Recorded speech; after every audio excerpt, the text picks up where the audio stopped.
आपके पास Poco C71 है या फिर C61 है तो उसके अंदर आप अपने फ़ोन में टच साउंड हो या फिर डायल पैड साउंड हो उसको कैसे बंद कर सकते हैं। जस्ट फॉर एग्जांपल कि अगर आप कोई भी ऐसे ऐप यूज करते हो तो किसी को भी आप नंबर में आते हो तो इस तरह से आपके फ़ोन में टू टू की आवाज़ आती है, या बैक करते हो तो टिक टिक की आवाज़ आती है। इस साउंड को आप अपने फ़ोन से कैसे बंद कर सकते हो, तो उसके लिए आपको जाना है सेटिंग पे। जब फर्स्ट टाइम जाएंगे तो कुछ इस तरह से आएगा, नीचे एक साइड जाना है, यहाँ पे आपको दिख जाएगा साउंड एंड वाइब्रेशन, इस पर आपको टैप कर लेना है।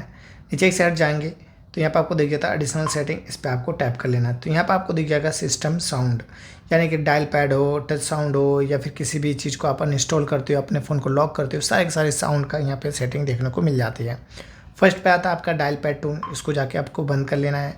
बाकी टैप साउंड है, इसको आप बंद कर लोगे, जो टिक टिक की आवाज़ आती है वो आपके फ़ोन से बंद हो जाएगी। बाकी लॉकिंग साउंड है, इसको भी बंद कर लेना है। Screen play sound win talking screen shot, तो इसको आप इनेबल करके रखेंगे, जब भी स्क्रीन शॉट लेंगे तो आपके फ़ोन में साउंड आएगा।